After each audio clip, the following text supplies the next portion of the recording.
they're using some new high-tech equipment that they just brought back to this island. Does the family consider these DNA developments to be positive or negative? You know, Michelle, it's always so difficult when you talk about the family, you talk about the mom and the dad, where, of course, if the blonde hair comes back and it matches their daughter, well, maybe they have closure, but they also may have a daughter who passed away. How do they take this new evidence regarding the DNA findings? And does it just mean, again, that the draining of the swamp and the search of the landfill is all that more urgent, all that more important? Right, remember when this duct tape and blonde hair was found in this park, a national park where there are a lot of surfers, people in that area, people on boats nearby. Things wash up onto the shore. People are out there all the time. So there was always that possible unlikelihood that it would be connected to Natalee. So to get this news, they're taking it in stride, and they see all of this other activity going on in different locations all over this island. So that is giving them much encouragement, especially since two of these locations now, this field and the landfill, are based on new witness statements that apparently police are putting some credibility in, at least for the moment. And the family's excited with the quickening of the pace of this investigation, I would assume. Absolutely. In fact, when we talked to Beth Holloway a few days ago, she described these developments as huge, something that they've been waiting for so long, for witnesses to finally come out of the woodwork, whether they come forward on their own or they're found by these private investigators, somebody who's willing to talk, who's willing to put aside any fears and say, I saw something happen, and for police to actually act on those tips. And we're seeing them act on these in a very big way. All right, thanks so much, NBC's Michelle Kosinski. Of course, the exclusive images you're looking at right now while Michelle was talking had to do with a search at the landfill. We're going to stay. With this story, obviously, tonight. There again, the exclusive video. That is of the search that's being conducted on the landfill based on new information that authorities got in Aruba. We're going to go back to Michelle Kosinski throughout the hour. Obviously, we've been watching that swamp drain for 3 days now. It's taking a lot longer. We're going to find out why later on in the show when we go back and speak with Michelle. But right now, let's turn now to Josie Mansour. He's the editor of Diario, the largest newspaper in Aruba. Thank you so much for being with us tonight. I understand you have information from police reports that talk about how Yoran tried to blame one of the brothers for raping and murdering Natalee Holloway. Can you tell us about that information, about that so-called confession by Mr. Vandersloot? Sure. It's not a so-called confession. It was a confession given by Joran to 4 present policemen. 2 of them, what we call hoofdagenten, they're a little bit higher officers, and 2 that we consider opsporingsambtenaar. That means that they work for the detective department. They're into investigation.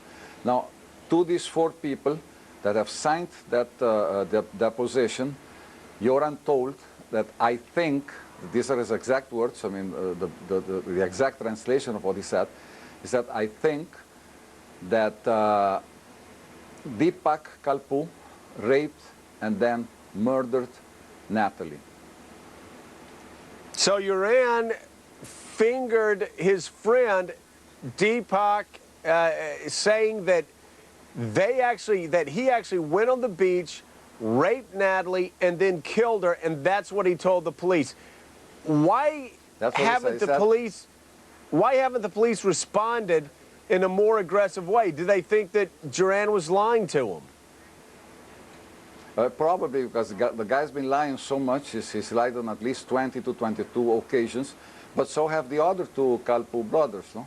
They lied that they left Joran over there at the beach with Natalee, and that they went home, which is not true, because at least Deepak, according to Joran's confession, was on the beach with him at 2 a.m. on the 30th of May that she disappeared. I'll tell you, that is, again, it's an amazing confession. Again, Joran saying that one of the Kalpoe brothers went back to the beach, raped and killed Natalee. I'm curious, are you hearing anything from the police, anything from the investigators regarding these boys? Is there any chance that they're going to crack and turn on each other and keep their story consistent against one another? Well, I think they have been turning against each other. I know that on another occasion that they confronted the two Kalpoe brothers with Joran in the presence of many police officers, that they really yelled at each other and went at each other's throat and told different stories and accused each other of many other things. We have no proof, definite proof, documented proof like we have of the 13th of June confession by Joran. But this seems to have happened in those interrogations there. I'll tell you what, it's shocking information. Mr. Mansour, thank you so much for being with us tonight. We greatly appreciate your insights. Now, friends, that's not something that you're hearing. I mean, we just haven't seen that reported aggressively in the United States, that Joran Vandersloot, the main suspect in this case, actually said that one of the Kalpoe brothers went back to the beach after he left her on the beach, went back to the beach, raped Natalee, and then killed her. I just think, it's remarkable how these investigations take place in Aruba. It's remarkable how there's no transparency down there, that we have to hear second or third hand what's going on, what's happening, and what somebody who was there the night that Natalee disappeared is saying about one of the Kalpoe brothers. Now, as we reported, our exclusive video from Aruba is showing volunteers from the EquiSearch team looking through a landfill with a new witness who's claiming it's where Natalee's body was left.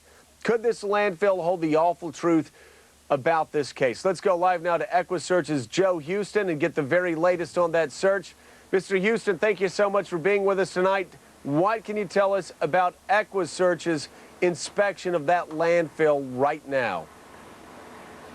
Yeah, we were given information that Joran and the two Kalpoe brothers buried Natalee in one or two different spots in the landfill. The information we received came from another source. We went out there and checked it out today. We have two different spots we need to look at. Some of the other information the individual gave us turned out to be correct from a standpoint of towels and other pass keys that were found in the same location. Our intent tomorrow is to get a backhoe or a front-end loader in there and dig through the different areas and see if we can't find any evidence about what exactly happened to Natalee. Mr. Houston, this is shocking news also. I'll tell you what, the dominoes really seem to be falling right now in Aruba. What can you tell us about this witness, and why would a witness wait 8 weeks? 8 weeks to tell us that he or she saw Natalee buried at this landfill? It's my understanding that the witness was worried about what would happen to him if he told the truth or came up with the information. And it's because of that scared to tell the truth. Recently here. Yeah, scared to tell the truth. Why was she scared to tell the truth about this possible murder and burial at this landfill? He didn't tell me at the time. Okay. So what? Okay, so it's a he. Can you? And again, you can vouch for this person's credibility. You believe that the story is credible, and the other information that he's given you has been credible enough for you all to tear through this landfill, which I understand, again, since she may have been buried there, could have accumulated another 6, 7, 8 feet of additional garbage. How isn't that like finding a pin in a haystack? Not really. We have enough information that there's a specific item close to where the body's supposed to be, which is large enough for us to be able to find. If you remember the Lori hacking case, she was buried inside a mattress, and that's the only reason they found her. We're looking for something, I can't tell you what it is at this time, but once we find that item, then we'll know we're in the right area. If we don't find the item, then we'll know that we're on another wild goose chase. So we had enough of these leads since we've been down here to try to follow the ones that are credible and dismiss the other ones, but this seems very credible to us at this time. All right, Joe, we're going to be staying with you all, obviously, not only throughout this hour, but throughout the rest of the week and through the weekend, however long it takes to get the very latest on the search at this landfill. And also, of course, we're going to be going back to Michelle Kaczynski throughout the hour. They've been draining a swamp in Aruba for 3 days now. This is the third night they've been at it. We're going to be going back to Michelle as they get to the bottom of that. And, of course, when they get to the bottom of the swamp, they're going to bring the dogs in. Try to do anything as a desperate search to find Natalee Holloway continues late into the evening in Aruba. You're looking at a live picture of the swamp being drained right now. Now, next, We go inside the latest developments with a private investigator hired by Natalee's family who can sort through all of this activity. And also tonight, another exclusive on the story baffling investigators from America to the Mediterranean. You're going to be hearing from a passenger who was staying near this couple's cabin the night the groom disappeared. What she heard and what she saw, and could it help break this case? And sleeping with the enemy, a woman whose husband caught on tape trying to hire a hitman to kill her, comes into Scarborough Country to tell her horrifying story. Why go so far as to equip a sedan with a smoother riding double wishbone front suspension, 235 horsepower V6, and electronic stability control? Because instead of cutting corners, we'd rather take them. The all-new, highly agile 2006 Sonata. A Hyundai like you've never seen before. Are you a homeowner with a credit problem or a low FICO score? Would you like to consolidate bills and lower your monthly payments? Then call or log on to ditech.com. We can help you to get a new low fixed-rate mortgage that will pay off your current debts and lower your monthly payments by hundreds of dollars. There are no broker or middleman fees because you're dealing direct. If approved, you can get the credit and cash you need right now. Log on to ditech.com or call 1-800-80-DITECH. Fast-breaking developments out of Aruba tonight. You're looking live where crews continue to drain a swamp. Also, they're looking through a landfill tonight based on some shocking new information. And later, nature's fury caught on tape. We're going to show you where this is happening when Scarborough Country returns. When something really fits, you can feel it. Like the fit you get with C-Bond denture adhesive. It's the only wafer that has a gasket effect that locks dentures in place, gives you all-over coverage, all-over hold. No mess, no ooze. When your dentures really fit, you can feel it. The denture adhesive with the gasket fit, C-Bond. And give toothpaste and tablets the brush off. New C-Bond Brightening Gel Cleanser does the job of both. Thanks for a wonderful evening. It's my pleasure. Hey, is this your car?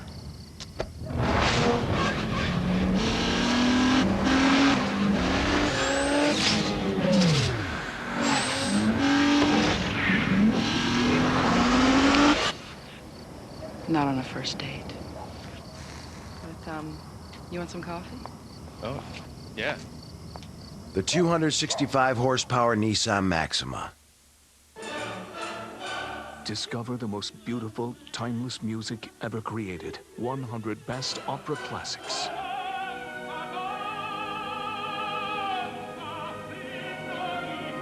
Over 6 hours of the greatest operas, composers, and singers, all in one spectacular collection. Maria Callas. 100 of the best-loved opera recordings from Jose Carreras, Don Giovanni, Verdi, La Bohème, Romeo and Juliet, Beethoven, Madame Butterfly, and many more.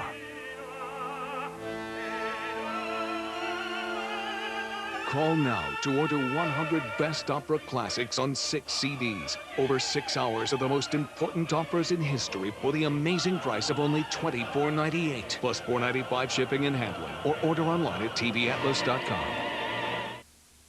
Tomorrow, Congress, they're ready for vacation. But how many critical issues that directly affect you are they leaving behind? Hardball, tomorrow at 7 on MSNBC. What does a Toe Jam Battle Royale, Incredible Egg Cracking, and Extreme Haircuts have in common? They're all in Keith's favorite 5 of the week. Countdown tomorrow at 8 on MSNBC.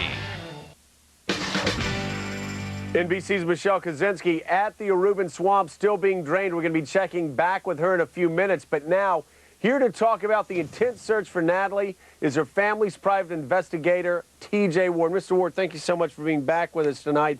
So many things happening in Aruba. Please break it down for us. You got the DNA evidence.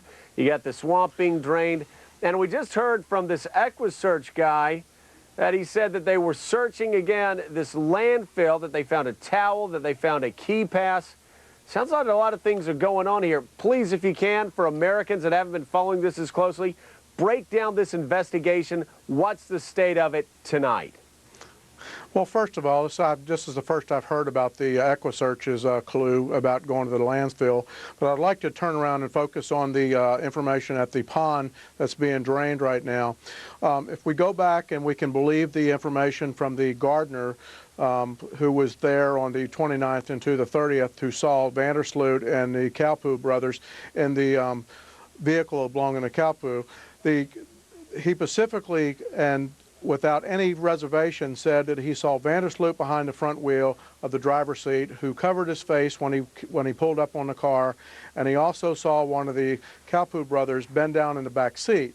Well, if we take this information into consideration with the witness that we found, who also described the car to a T a week later, who was circling through the racket club, we can take the information and not only compare that to the Marriott and the beach where the police keep taking Vandersloot out to the beach, which is right beside the Marriott.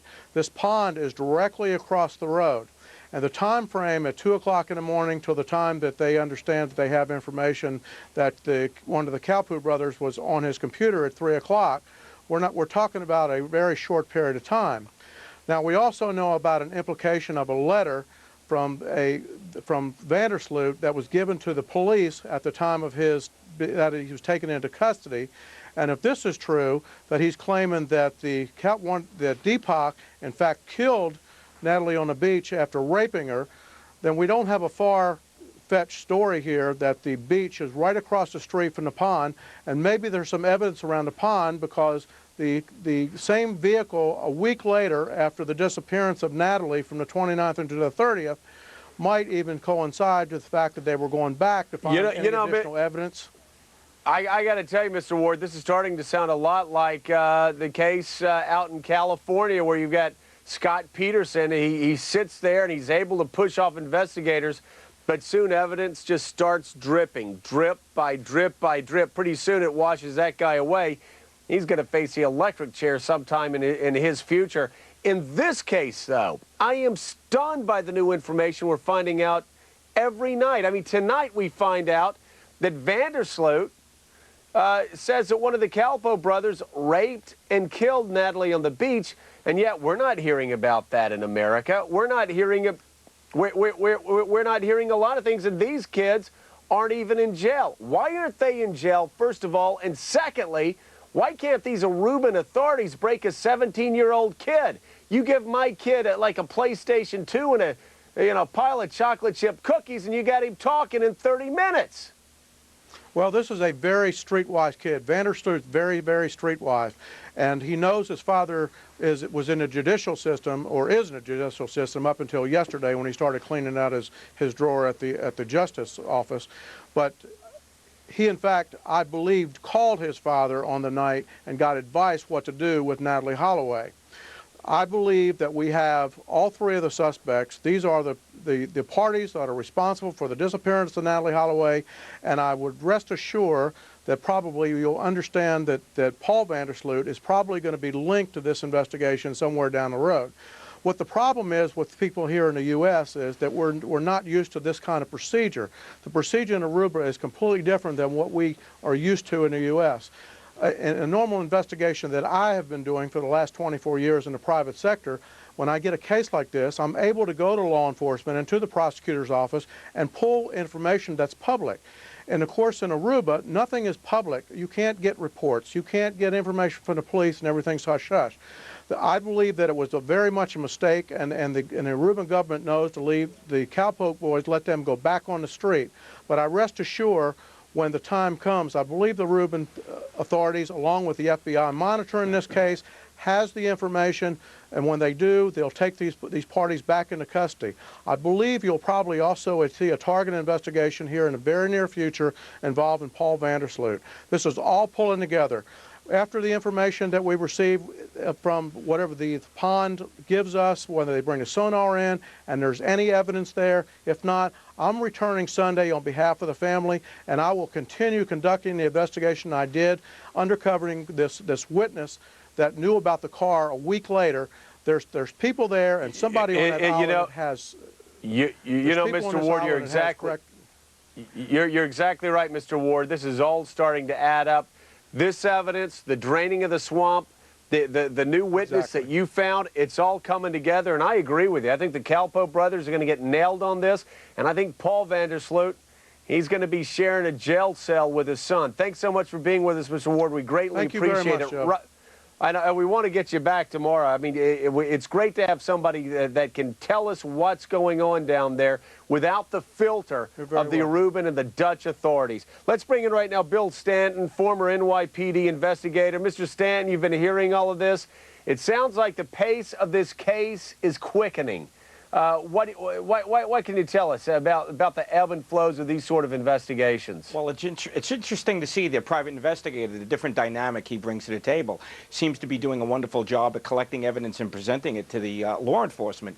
But what seems to be happening, it's a mystery wrapped in a riddle. And Joe, what you have here, no one's directly saying, from what we're hearing, if it's credible, no one's directly saying, I saw the Calpo brother kill Natalee. No one's saying they saw Urine kill Natalee. They're saying they think. And this way, I think he's being coached, in my opinion, by the father. I think the elder Vandersloot coached the son. And everybody's pointing fingers at everyone else, but no one's saying they saw directly. And that's going to be very hard for law enforcement to get a confession or to cut a deal. But Bill, again, I mean, you take, again, I talked about Lacey Peterson. Scott Peterson sits there with this bland face in front of local news cameras trying to cry as hard as he can, saying he misses his wife, Lacey. He goes to the Super Bowl. Everybody says, we know we did it. And pretty soon evidence starts coming. Again, it starts dripping bit by bit in and gets him. I mean, it looks like the same thing may be happening in Aruba, doesn't it? Yeah, but Joe, what's happening is the waters are being muddied. There's not one person, there's actually three. So when everybody's pointing at everyone else and no one's saying they saw it directly, who do you believe? Who do you go to? Do you cut the murderer a deal and say, listen, I'll give you immunity to testify? It becomes very, very hard in an incident like this. Unless they were actually all together, if and when this crime was committed, it's going to be very hard focusing in on one person when we all think we know who actually did it. And, of course, the witnesses. I mean, we're hearing these new witnesses coming forward saying they saw the boys in the car shielding their faces at 3 a.m. in the morning. Going to be very interesting. Bill, stay with us, because when we come back, we want to turn to another big story. New details in the case of the missing groom, George Smith. Another Scarborough Country exclusive. A passenger who has some surprising, I'd say shocking details about what really happened that night. And later, a quiet afternoon when suddenly this. A twister comes out of nowhere and the whole thing caught on tape. We'll show it to you when Scarborough Country returns. It has a legendary reputation for reliability, durability, and quality. It's been named to Car and Driver's 10 Best list 18 times. It was the first gasoline-powered production automobile to be certified as a low-emission vehicle in the U.S. And the best part is, it's used. Proof that how you start out in life is a good indication of how far you'll go. Honda certified used cars. See, it may be